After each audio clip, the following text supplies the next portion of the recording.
If you work in a job that you absolutely hate and you can't seem to find the motivation to leave, here's what I want you to do. I want you to find the person who has been there the longest,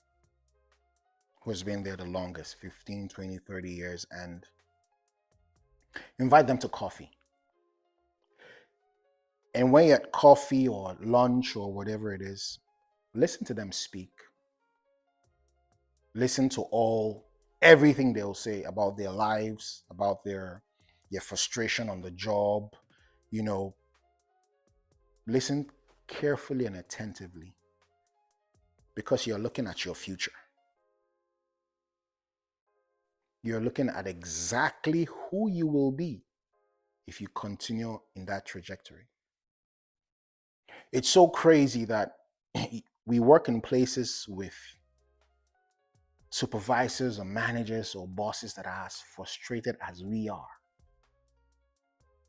And for some reason, we think that it will be different. Take them out to lunch, take them out for coffee.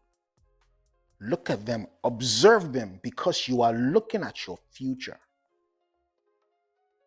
I did this once in one of the only few places I ever worked. This was in Lagos, Nigeria. I'm in Canada now. And I worked in this beautiful, media company. So we were managing one of the biggest studios in Nigeria at that time. And the company had a recording studio, it had a label, it had an event company. And I was in charge of the label and artist management. But the bread and butter of the company was the studio because we had international artists coming to record. Wyclef recorded there, Paul Simon, and numerous other people. And every Friday, the studio engineers and producers will come to the main office to speak with the manager.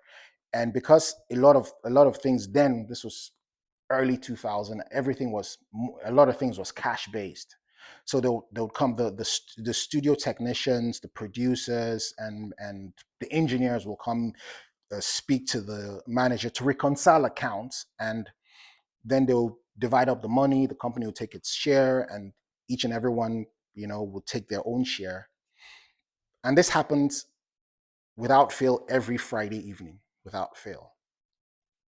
And I was there for about a year or so. But every Friday, while I sat with them, these were the big boys. I wasn't earning, I wasn't earning 1/10 of a tenth what they were making. It wasn't much, but it was something for them.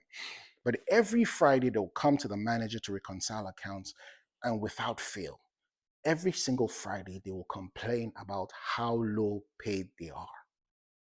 They were making a lot of money from where I was coming from, but every single Friday, they'll talk about, oh, we have family. This is not enough for school fees. This is not enough for my rent. This is enough for this. They'll joke and laugh, but they come back. This is not enough. It's too little. You need to increase our pay. You need to increase the rate for studio time so we can make money. And one day, I don't know why, one day,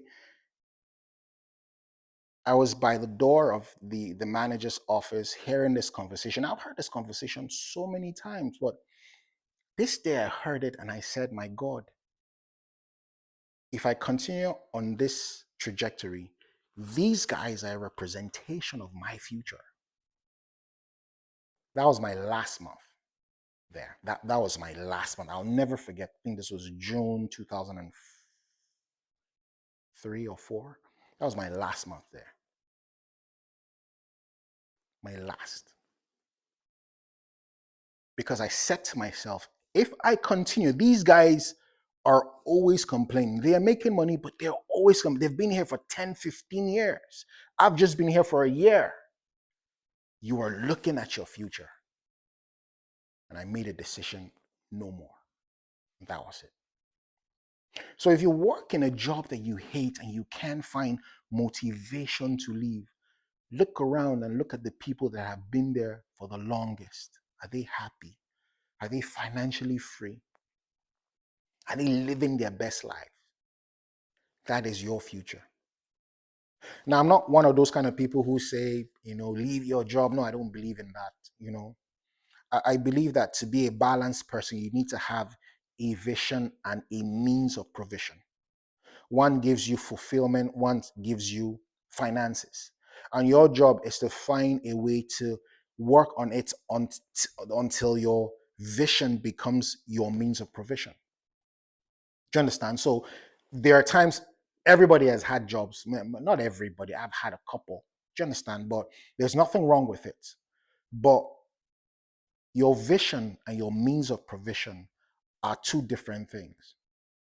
If you can find a way to work on your vision until it becomes your means of provision, then you've hit the jackpot. If you wake up in the morning and you do what you absolutely love, then you're among the 0.1%. So I'm not saying discard your job and all that. No, I'm not saying that, because you need to pay your bills. You need to you need to live. So you need a vision and a means of provision. None is mutually exclusive. If you have a vision and no means of provision, you'll be frustrated. If you have a means of provision and no vision, you will be frustrated. If you have a means of provision, a job, but you have a gift that you're not working and you're not working on, you will be frustrated. It's just a fact of life. So your job is to find a way to keep working on your vision while you have your means of provision, and keep working on it until one day it merges, so that your means of provision and your vision all align. That is the sweet spot. So I looked at those guys and I said, this is my future. And I say this respectfully, but most of those guys are still there till today. What, 15, 20 years later? No, maybe not 15, 20 years. But they're still there till today, the last time I checked. So just wanted to put it out there, you know, life is too short. Life is too short. Means of provision gives you finances. Your vision gives you fulfillment. One is, this is the future. This is what we're working to the future. That's your vision. The other one is, how do we eat on our way there?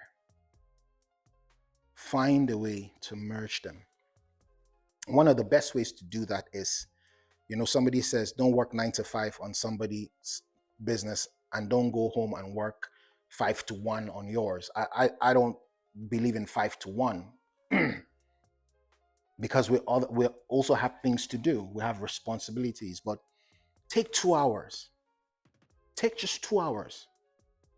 Just take 2 hours and work on it. That's 730 hours in a year. What can't you achieve with 730 hours over a period of 4 or 5 years?